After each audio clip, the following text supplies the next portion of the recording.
Deuxième livre de Samuel, chapitre 1er. Et il arriva, après la mort de Saül, quand David fut revenu d'avoir frappé Amalek, que David habita 2 jours à Tsiklag. Et, le 3e jour, voici, un homme vint du camp, d'auprès de Saül, ses vêtements déchirés et de la terre sur sa tête. Et aussitôt qu'il arriva auprès de David, il tomba contre terre et se prosterna. Et David lui dit, « D'où viens-tu » Et il lui dit, « Je me suis échappé du camp d'Israël. » Et David lui dit, « Que s'est-il passé ? Raconte-le-moi, je te prie. » Et il dit que le peuple s'était enfui de la bataille, et que beaucoup d'entre le peuple étaient tombés et étaient morts, et que Saül aussi, et Jonathan son fils étaient morts. Et David dit au jeune homme qui lui racontait ces choses, « Comment sais-tu que Saül et Jonathan son fils sont morts ?» Et le jeune homme qui lui rapportait ces choses dit, « Je passais par aventure sur la montagne de Gilboa, et voici Saül s'appuyait sur sa lance. Et voici, les chars et les gens de cheval le serraient de près. Et il se tourna en arrière et me vit et m'appela. Et je dis, « Me voici. » Et il me dit, « Qui es-tu » Et je lui dis, « Je suis Amalékite. » Et il me dit, « Tiens-toi, je te prie sur moi, et tue-moi, car l'angoisse m'a saisi, parce que ma vie est encore toute en moi. » Alors je me suis tenu sur lui et je l'ai mis à mort, car je savais qu'il ne vivrait pas après sa chute. Et j'ai pris la couronne qui était sur sa tête, et le bracelet qui était à son bras, et je les ai apportés ici à mon Seigneur. Alors David saisit ses vêtements et les déchira. Et tous les hommes qui étaient avec lui firent de même. Et ils menèrent deuil, et pleurèrent, et jeûnèrent jusqu'au soir sur Saül et sur Jonathan son fils, et sur le peuple de l'Éternel, et sur la maison d'Israël, parce qu'ils étaient tombés par l'épée. Et David dit au jeune homme qui lui avait rapporté ces choses, « D'où es-tu » Et il dit, « Je suis fils d'un homme étranger, d'un Amalékite. » Et David lui dit, « Comment n'as-tu pas craint d'étendre ta main pour tuer loin de l'Éternel » Alors David appela un des jeunes hommes et lui dit, « Approche et jette-toi sur lui. » Et il le frappa et il mourut. Et David lui dit, « Ton sang soit sur ta tête, car ta bouche a témoigné contre toi, disant, « J'ai mis à mort loin de l'Éternel. » Et David prononça sur Saül et sur Jonathan son fils cette complainte, et il dit d'enseigner aux fils de Juda le chant de l'arc. Voici, il est écrit au livre de Jachar. Ton ornement, ô Israël, est tué sur tes hauts lieux. Comment les hommes forts sont-ils tombés? Ne le racontez pas dans Gath, n'emportez pas la nouvelle dans les rues d'Ascalon, de peur que les filles des Philistins ne se réjouissent, de peur que les filles des incirconcis ne tressaillent de joie. Montagne de Gilboa, qu'il n'y ait pas de rosée, pas de pluie sur vous, ni des champs d'offrande, car là fut jeté comme une chose souillée le bouclier des hommes forts, le bouclier de Saül, comme s'il n'eût pas été oint d'huile. L'arc de Jonathan ne se retirait pas du sang des tués et de la graisse des hommes forts, et l'épée de Saül ne retournait pas à vide. Saül et Jonathan, aimés et agréables dans leur vie, n'ont pas été séparés dans leur mort. Ils étaient plus rapides que les aigles, plus forts que les lions. Filles d'Israël, pleurez sur Saül qui vous revêtait d'écarlate magnifiquement, qui a couvert vos vêtements d'ornements d'or. Comment les hommes forts sont-ils tombés au milieu de la bataille? Comment Jonathan a-t-il été tué sur tes hauts lieux? Je suis dans l'angoisse à cause de toi, Jonathan mon frère. Tu étais pour moi plein de charme. Ton amour pour moi était merveilleux, plus grand que l'amour des femmes. Comment sont tombés les hommes forts et sont péris les instruments de guerre. Deuxième livre de Samuel, chapitre 2. Et il arriva, après cela, que David interrogea l'Éternel, disant : Monterai-je dans une des villes de Juda ? Et l'Éternel lui dit : Monte. Et David dit : Où monterai-je ? Et il dit : À Hébron. Et David y monta, et ses 2 femmes aussi, Akinoam la Jizréélite et Abigaïl, femme de Nabal le Carmélite. Et ces hommes qui étaient avec lui, David les fit monter, chacun avec sa maison, et ils habitèrent dans les villes de Hébron. Et les hommes de Juda vinrent et oignirent là David pour roi sur la maison de Juda. Et on rapporta à David disant : Ce sont les hommes de Jabès de Galaad qui ont enterré Saül. Et David envoya des messagers aux hommes de Jabès de Galaad et leur fit dire : Bénis soyez-vous de l'Éternel, de ce que vous avez usé de cette bonté envers votre seigneur Saül, et de ce que vous l'avez enterré. Et maintenant, que l'Éternel use envers vous de bonté et de vérité. Et moi aussi je vous rendrai ce bien, parce que vous avez fait cela.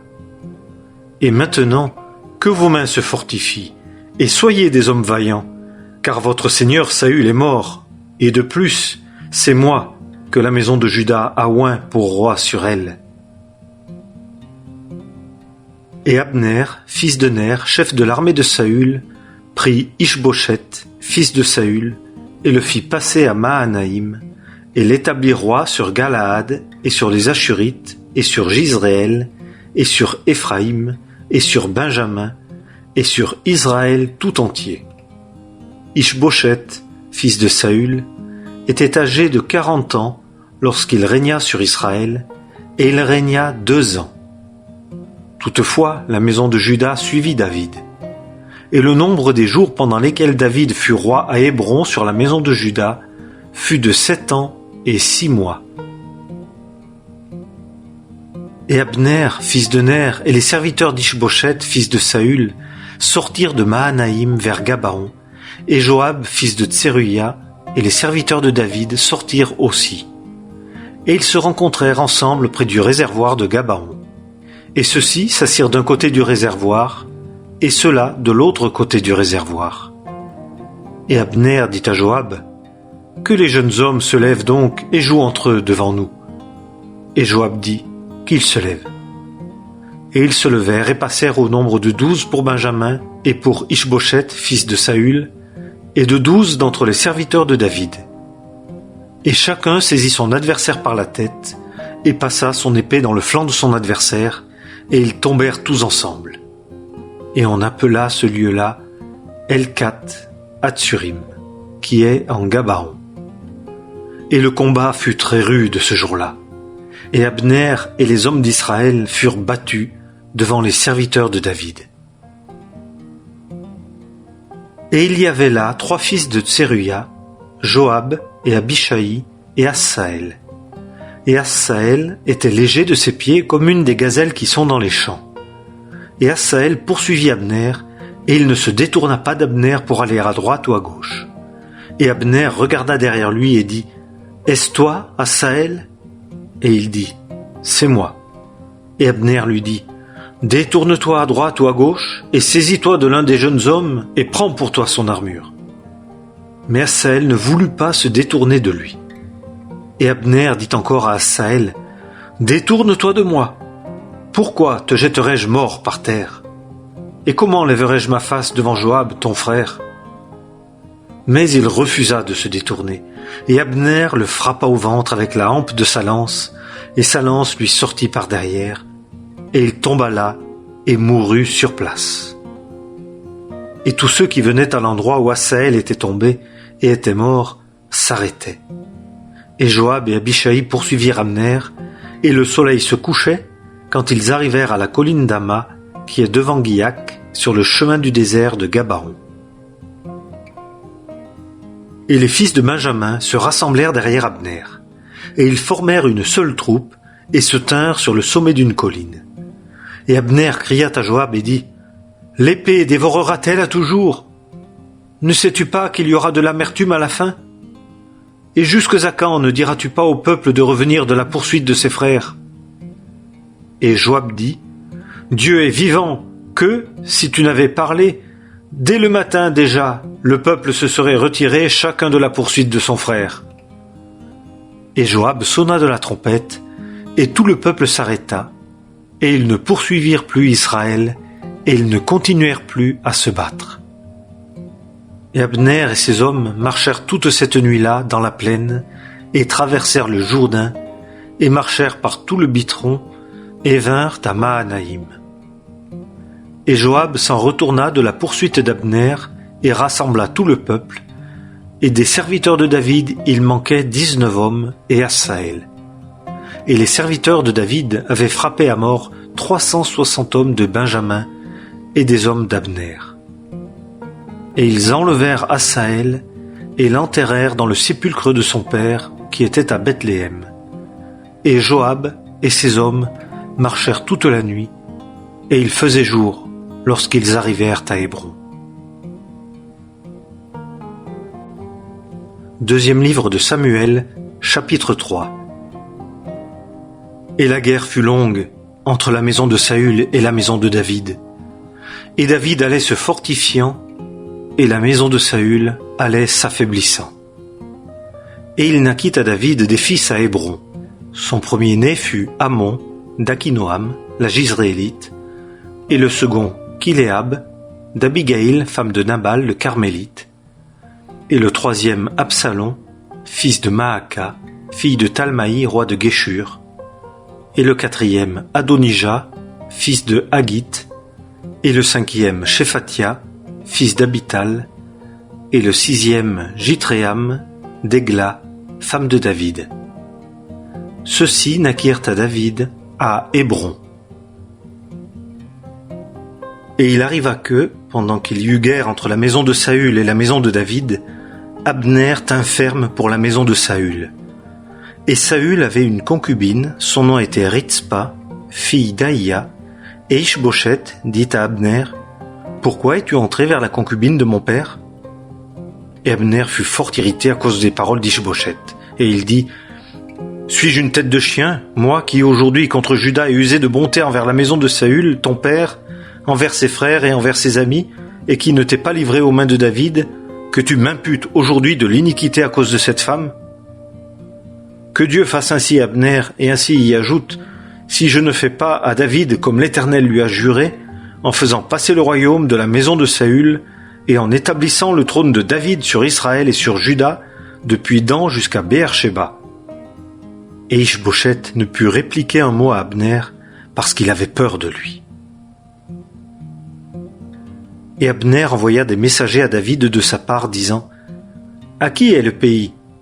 disant, « Fais alliance avec moi, et voici ma main sera avec toi, pour tourner vers toi tout Israël. » Et David dit, « Bien, je ferai alliance avec toi.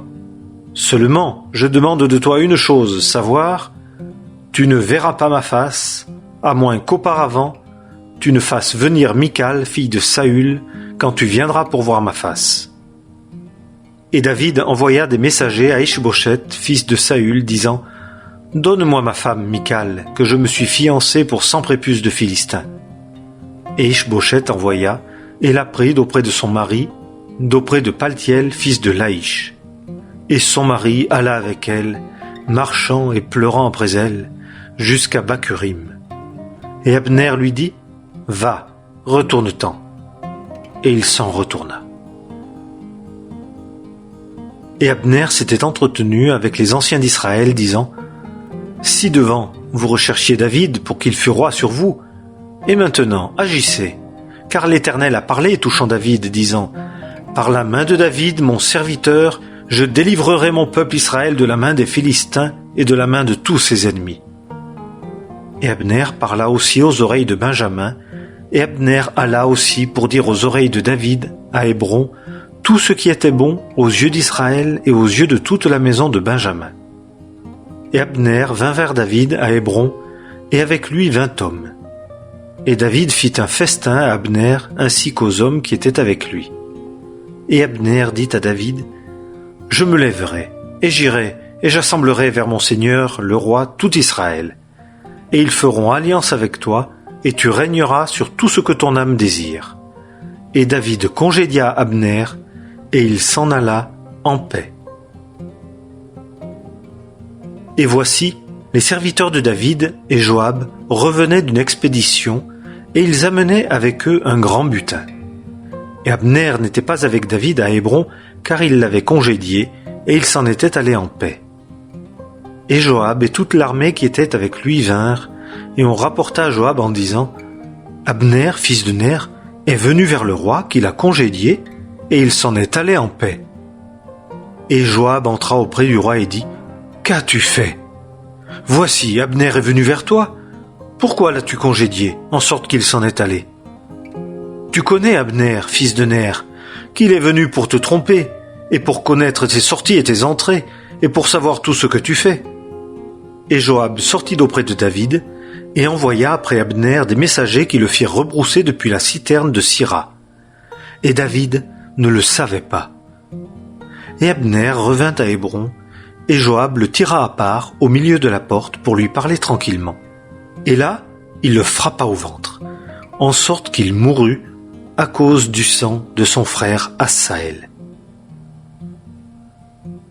Et David l'apprit plus tard, et il dit « Je suis innocent, moi et mon royaume, devant l'Éternel, à jamais, du sang d'Abner, fils de Ner. Qu'il tombe sur la tête de Joab et sur toute la maison de son père. Et que la maison de Joab ne soit jamais sans un homme ayant un flux ou la lèpre, ou qui s'appuie sur un bâton, ou qui tombe par l'épée, ou qui manque de pain. » Ainsi, Joab et Abishai, son frère, tuèrent Abner, parce qu'il avait donné la mort à Assaël, leur frère, à Gabaon, dans la bataille. Et David dit à Joab et à tout le peuple qui était avec lui, « Déchirez vos vêtements, et saignez-vous de sacs, menez deuil devant Abner. » Et le roi David marchait après le cercueil. Et ils enterrèrent Abner à Hébron, et le roi éleva sa voix et pleura au sépulcre d'Abner. Et tout le peuple pleura. Et le roi prononça une complainte sur Abner et dit « Abner devait-il mourir comme meurt un insensé ? Tes mains n'étaient pas liées, et tes pieds n'avaient pas été mis dans des chaînes. Tu es tombé comme on tombe devant les fils d'iniquité. » Et tout le peuple pleura encore sur lui. Et tout le peuple vint vers David pour l'engager à manger du pain pendant qu'il était encore jour. Mais David jura, disant « Que Dieu me fasse ainsi, et ainsi y ajoute, si avant que le soleil se soit couché, je goûte du pain ou aucune autre chose. » Et tout le peuple y eut égard, et cela fut bon à leurs yeux, comme tout ce que faisait le roi était bon aux yeux de tout le peuple.